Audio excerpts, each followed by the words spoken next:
Well, good morning. Morning. One other announcement, this coming Saturday, it's a men's conference at the conference point. And breakfast is at 8 o'clock, I believe, so if you're planning on going, you might want to get there for breakfast. This morning, I'd like to continue in our study of 1 Samuel. And today we'll be looking at chapter 17. If you recall from the last time I spoke from chapter 16, Saul, Israel's king, had proven himself unworthy of a lasting dynasty through his disobedience to the Lord's instructions through Samuel, the Lord's prophet, and Israel's last judge. Saul had disobeyed Samuel's instructions to wait for him to come and offer a sacrifice and give Saul further instructions from the Lord. But Saul grew impatient and offered the sacrifice on his own. In 1 Samuel 13 and 14 we read, "And Samuel said to Saul, 'You have done foolishly. You have not kept the commandment of the Lord your God, which he commanded you. For now the Lord would have established your kingdom over Israel forever. But now your kingdom shall not continue. The Lord has sought for himself a man after his own heart, and the Lord has commanded him to be commander over his people, because you have not kept what the Lord commanded you.'" Later on, the Lord commanded Saul, through his servant Samuel, to attack the people of Amalek. In 1 Samuel 15:3, the Lord says, "Now go and attack Amalek and utterly destroy all that they have. And do not spare them, but kill both man and woman, infant and nursing child, ox and sheep, camel and donkey." Saul was to utterly wipe out every living thing of the Amalekites. But Saul spared the king and the best of the livestock. Again, Saul had failed to fully obey the Lord's instructions. In 1 Samuel 15:10 and 11 we read, "Now the word of the Lord came to Samuel, saying, 'I greatly regret that I have set up Saul as king, for he has turned back from following me, and has not performed my commandments.'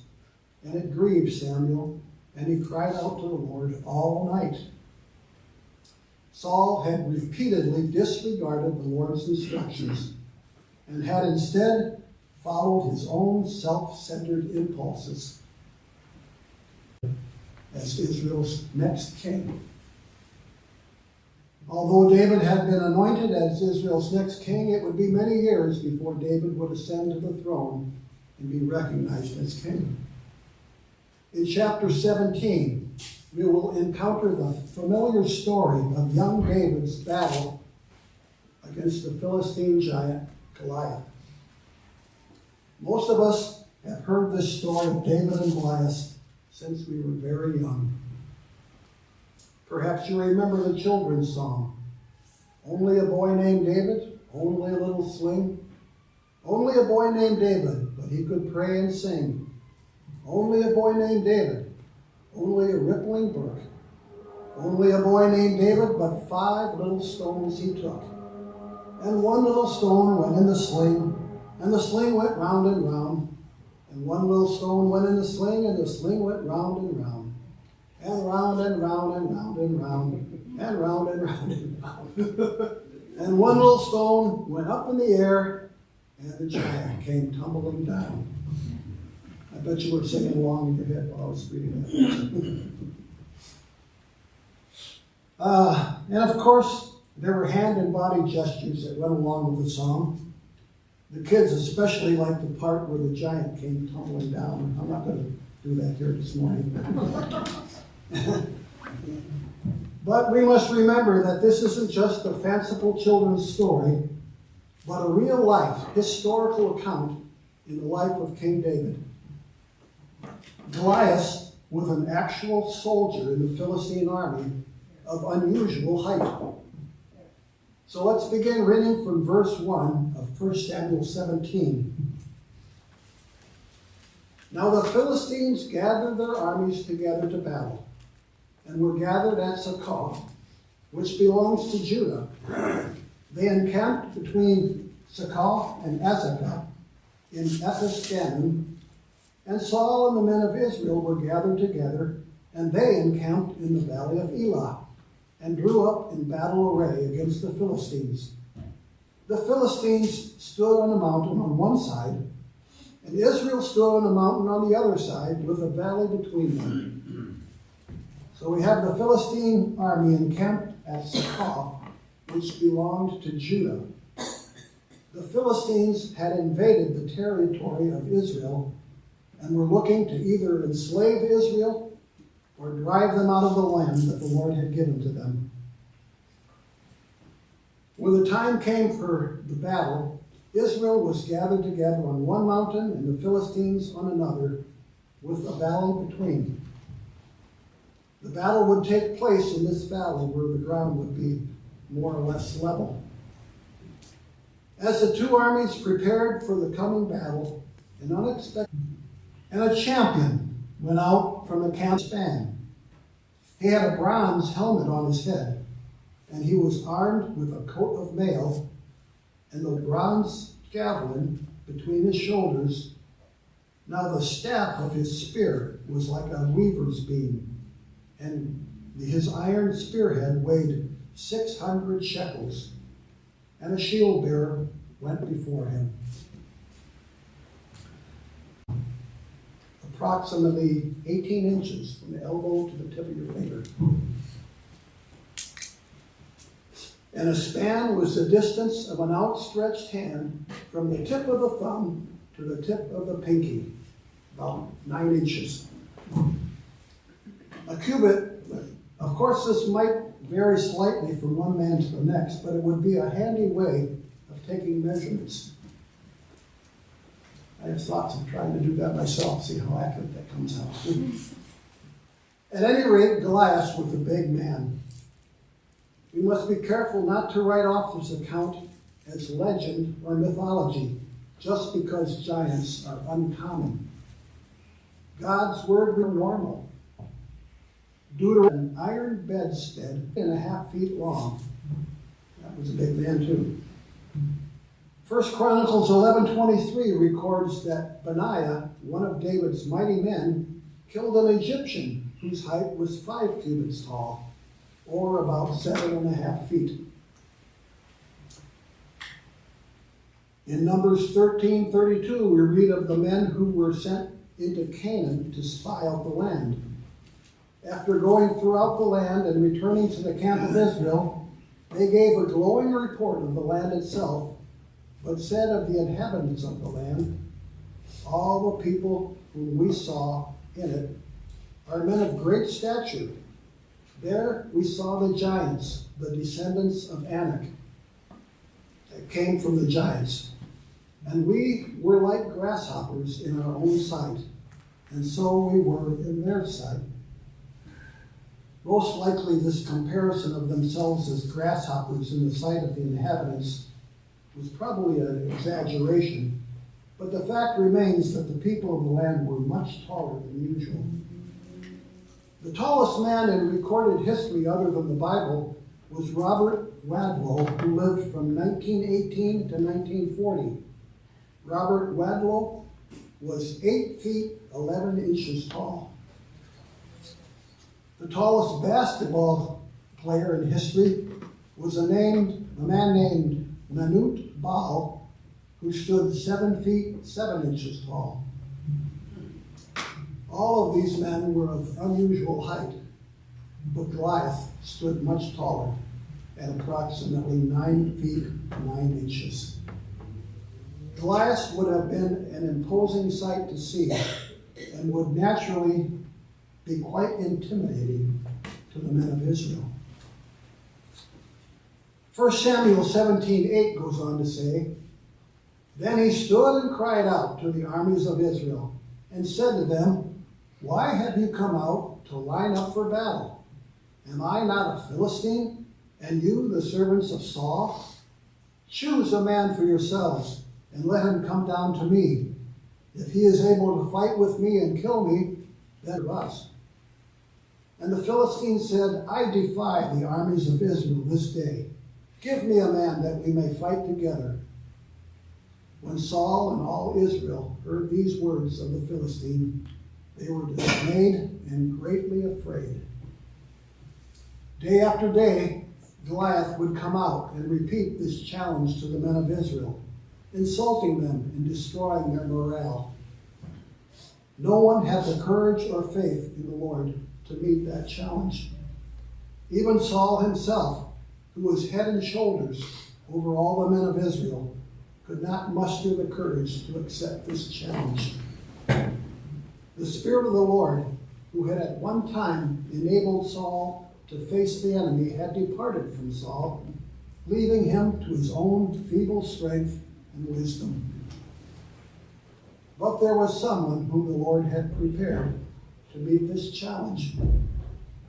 Continuing in verse 12, we read, Now David was the son of that Ephrathite of Bethlehem, Judah, whose name was Jesse, and who had 8 sons. And the man was old, advanced in years, in the days of Saul. The 3 oldest sons of Jesse had gone to follow Saul to the battle. The names of his 3 sons who went to the battle were Eliab, the firstborn, next to him Abinadab, and the third Shammah. David was the youngest, and the 3 oldest followed Saul. But David occasionally went and returned from Saul to feed his father's sheep in Bethlehem. Here we are introduced to David once again. The 3 oldest sons of Jesse had joined Saul's army and were with him in the field facing the Philistine army. You may recall from chapter 16 that David had been recruited by Saul to play the harp before Saul whenever a distressing spirit went and returned from Saul to feed his father's sheep at Bethlehem. David would commute back and forth between Saul's headquarters and David's home in Bethlehem. Whenever Saul was afflicted by the distressing spirit and was in need of someone to calm his mind, David would be sent for to play the harp before Saul. David also had become one of Saul's armor bearers. But David still had his responsibilities at home, tending to his father's sheep. Verse 16 says, And the Philistine drew near and presented himself 40 days, morning and evening. Beginning in verse 17, we read that David's father had another errand for David to run for him. Then Jesse said to his son David, Take now for your brothers an ephah of this dried grain and these 10 loaves, and run to your brothers at the camp. And carry these 10 cheeses to the captain of their 1,000, and see how your brothers fare, and bring back news of them. Now Saul and they all, men of Israel, were in the valley of Elah, fighting with the Philistines. From this it appears that the army was at least in part supplied with food by donations offered by local citizens, especially by those who had family serving in the army. Jesse instructed his son David to bring these supplies of food to his brothers and to their camp captain. Verse 20, So David rose early in the morning, left the sheep with the keeper, and took the things and went as Jesse had commanded him, and he came to the camp as the army was going out to fight and shouting for battle. For Israel and the Philistines had drawn up in battle array, army against army. And David left his supplies in the hand of the supply keeper, ran to the army, and came and greeted his brothers. Then as he talked with them, there was the champion, the Philistine of Gath, Goliath by name, coming up from the armies of the Philistines, and he spoke according to the same words. So David heard them. The second half of verse 20 says, he came up to the camp as the army was going out to fight and shouting for the battle. The soldiers were shouting out a battle cry as he prepared to fight, strengthening their resolve and their courage for the upcoming battle. David, whose older brothers were serving in the army, naturally was interested in seeing how the battle was going and eagerly sought out his brothers. And that's where Goliath appears, shouting out his challenge as he had done for the past 40 days. Verse 24, and all the men of Israel, when they saw the man, fled from him and were dreadfully afraid. So the men of Israel said, have you seen this man who is coming up?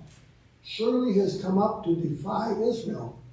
And it shall be that the man who kills him, the king will enrich with great riches, will give him his daughter, and give his father's house exemption from taxes in Israel. Then David spoke to the men who stood by him, saying, what shall be done for the man who kills this Philistine and takes away the reproach from Israel?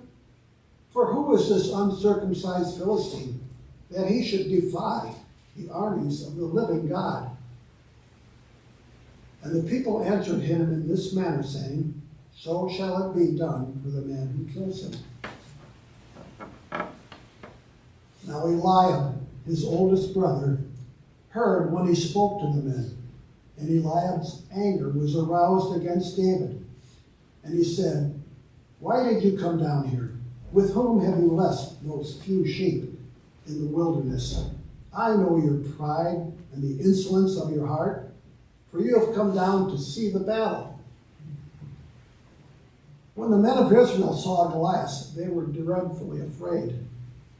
They were terrified of this monster of a man.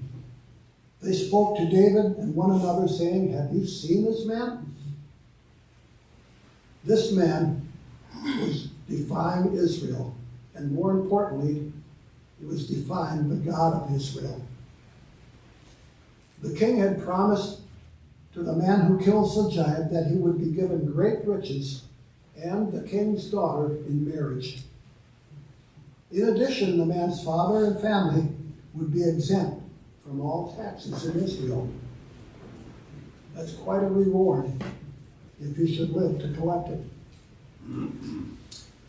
The chances of anyone defeating this giant of a man in battle were pretty slim. All this talk got David's attention, so he asked those around him to repeat what they had said. And then David asked, for who is this uncircumcised Philistine, that he should defy the armies of the living God? Israel had the Lord on their side, the living God. Didn't the Lord promise to go before them and fight their battles if their hearts were right before him?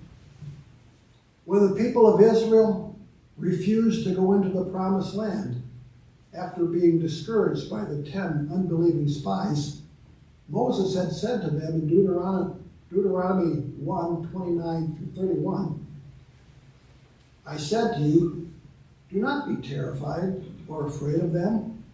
The Lord your God, who goes before you, he will fight for you according to all he did for you in Egypt before your eyes, and in the wilderness, where you saw how the Lord your God carried you as a man carries his son in all the way that you went until you came to this place. David was confident that the Lord would give the victory to the one who took on this giant, that he would go in the name and in the power of the Lord. Verse 28, now Eliab, his oldest brother, heard when he spoke to the men, and Eliab's anger was aroused against David. No doubt Eliab was among those who were terrified at the thought of going to battle against this giant. He may have also been resentful that his little brother had been chosen by the Lord to be Israel's next king. Much like Joseph's brothers resented him and the dreams that he had of his brothers bowing down to him. Eliab said to David, "Why did you come down here, and with whom have you left those few sheep in the wilderness?" David had come to his brothers in obedience to his father's command, and now he was being accused of neglecting his responsibilities at home. Eliab said to David, "I know your pride and the insolence of your heart, for you have come down to see the battle." David was accused of having ulterior motives in coming to the battlefront. This was not David's motive at all. One of the sad facts of life is that many times you will be misunderstood and even accused of having wrong motives when seeking to honor the Lord. Many times it will be other believers making those accusations. Paul wrote in 1 Corinthians 4, 3-5, "But with me it is a very small thing that I should be judged by you or by a human court. In fact, I do not even judge myself, for I know of nothing against myself. Yet, therefore, judge nothing before the time until the Lord comes, who will both bring to light the hidden things of darkness and reveal the counsels or the motives of their hearts. Then each one's praise will come from God." False accusations will come. They can't be avoided. But we can't allow ourselves to be intimidated by false accusations. Certainly, we must examine our hearts to see if there's any truth to the accusation. Continuing in verse 29, "And David said, 'What have I done now? Is there not a cause?' Then he turned from him toward another and said the same thing. And these people answered him as the first one did." David asked a legitimate question. Is there not a cause?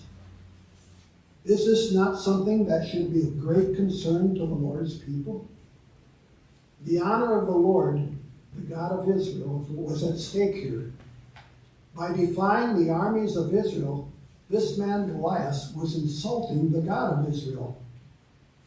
Even the pagan nations attributed their victories in war to the idols that they worshipped. This man Goliath was insinuating that the gods of the Philistines were superior to the Lord God of Israel. This challenge could not go unanswered in glory. David saw things from the Lord's perspective and could not remain silent. Verse 31, "Now when the words which David spoke were heard, they reported them to Saul, and he sent for him. Then David said to Saul, 'Let no man's heart fail because of him. Your servant will go and fight with this Philistine.'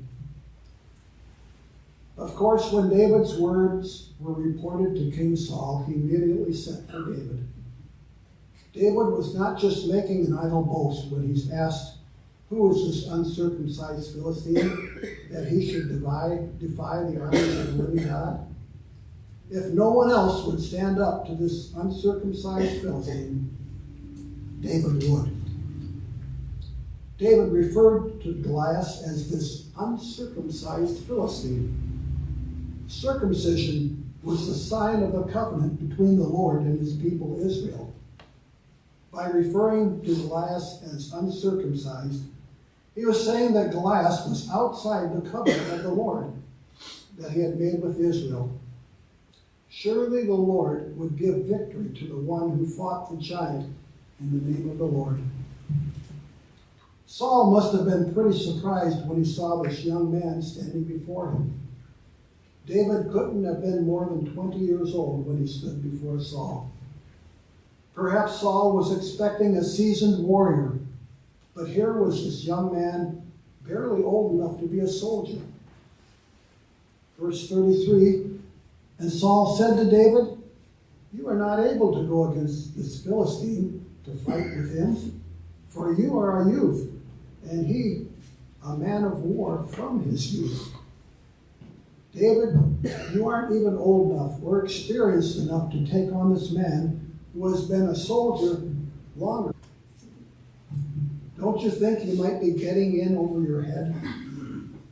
Saul was looking at the situation from a purely human perspective.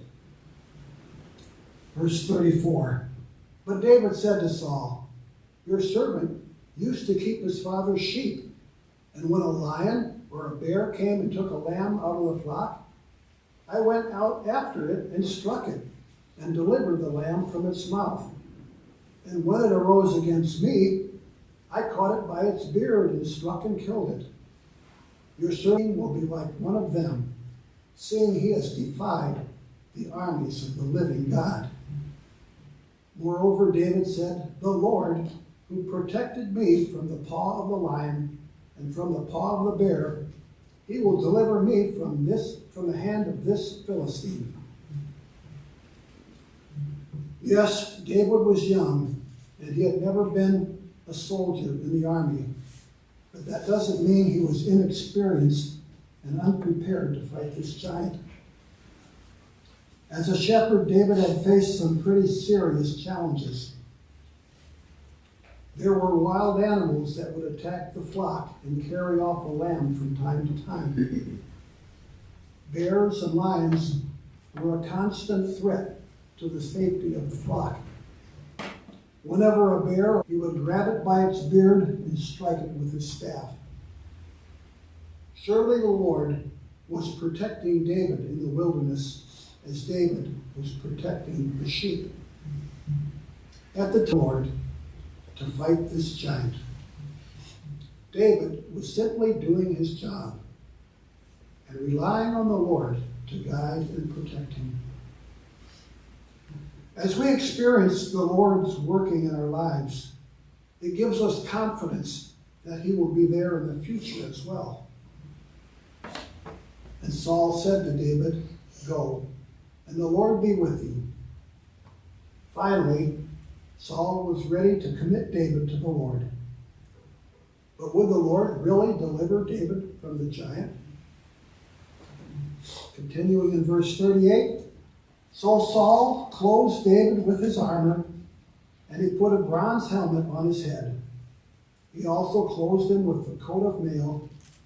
David fastened his sword to his armor and tried to walk, for he had over all the men. Of course, David had probably never used a sword before, and the weight of the armor made it difficult for him to walk.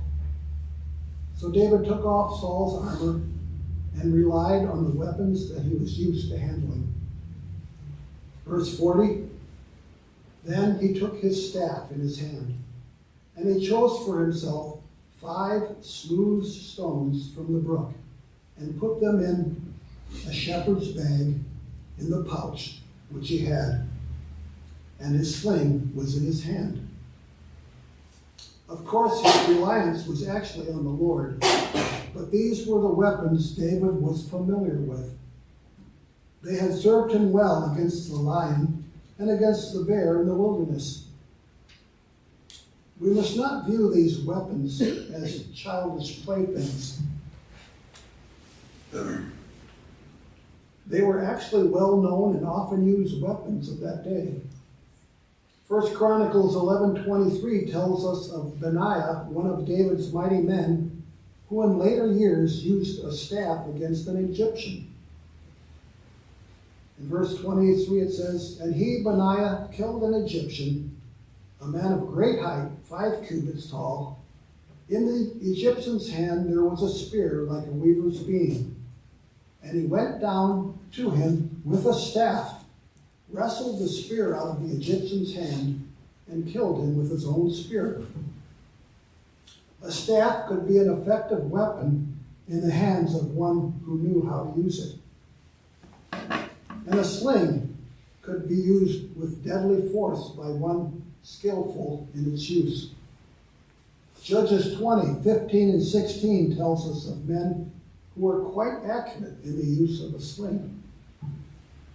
Verse 15, it says, "And from their cities at that time the children of Benjamin numbered 26,000 men who drew the sword, besides the inhabitants of Gibeah, who numbered 700 select men.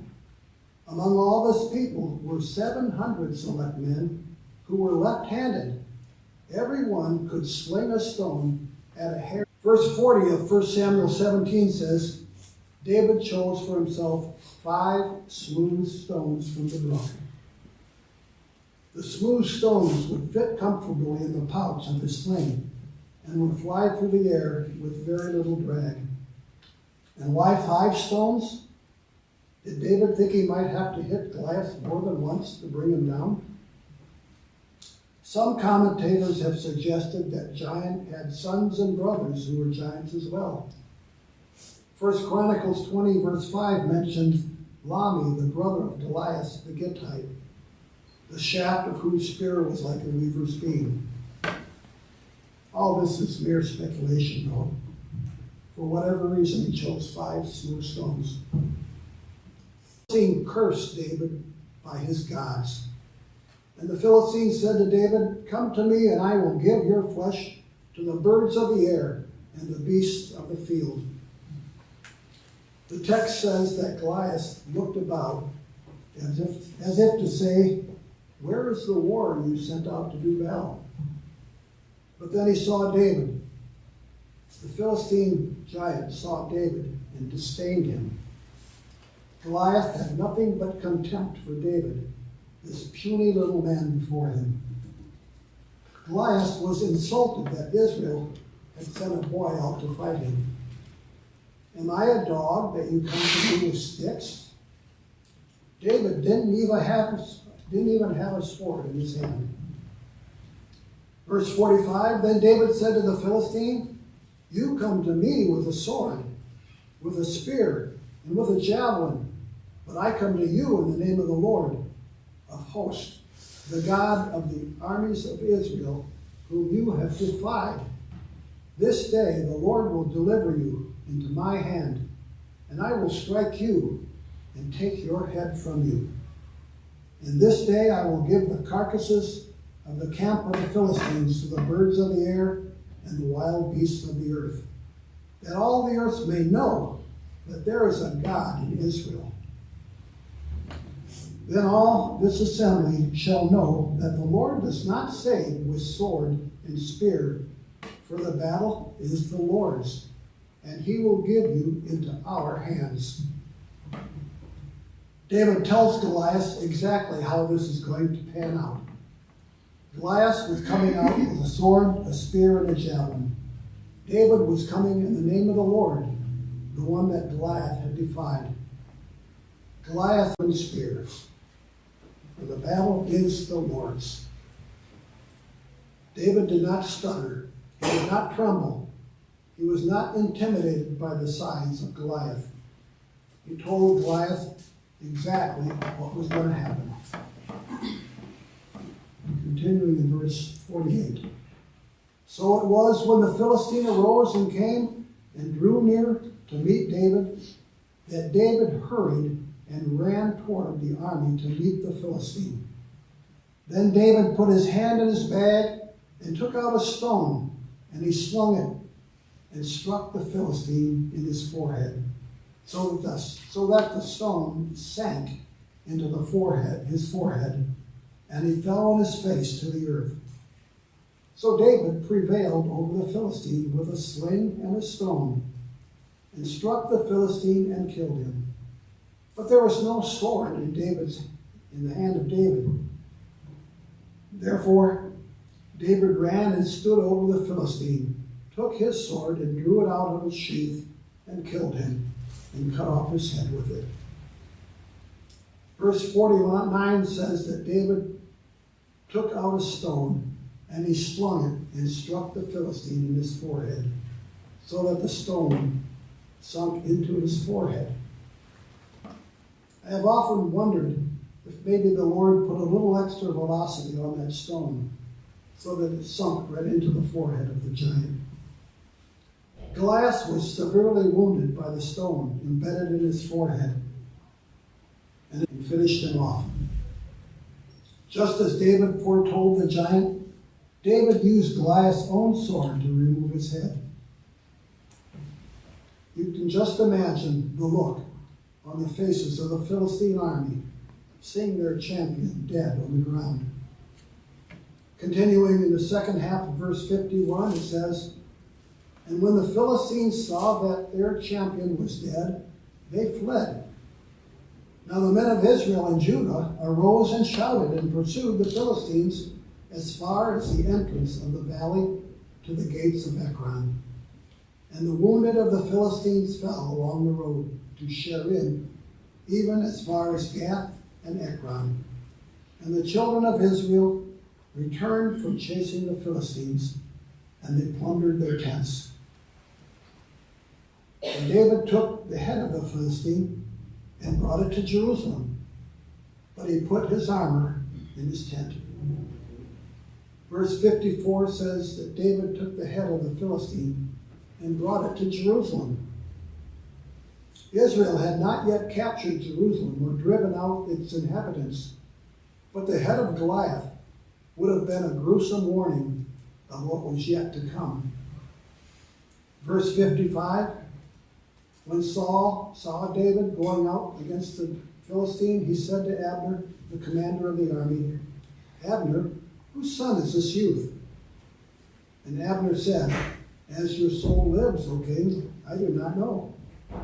So the king said, "Inquire whose son this young man is." David had been in the presence of Saul and had served as his armor bearer, so Saul must have recognized him. But Saul needed to know of David's lineage, since he would eventually marry into Saul's family. Then as David returned from the slaughter of the Philistine, Abner took him and brought him before Saul, with the head of the Philistine in his hand. And Saul said to him, "Whose son are you, young man?" So David answered, "I am the son of your servant Jesse, the Bethlehemite." David refused to be intimidated by Goliath, knowing that the Lord would be on his side. Let's go forth in that same confidence. Lord Jesus, we thank you this morning that we could gather together to worship and remember you. We thank you for this passage of Scripture that is very well known, and yet we can get encouragement that as you were with David against the giant, you will be with us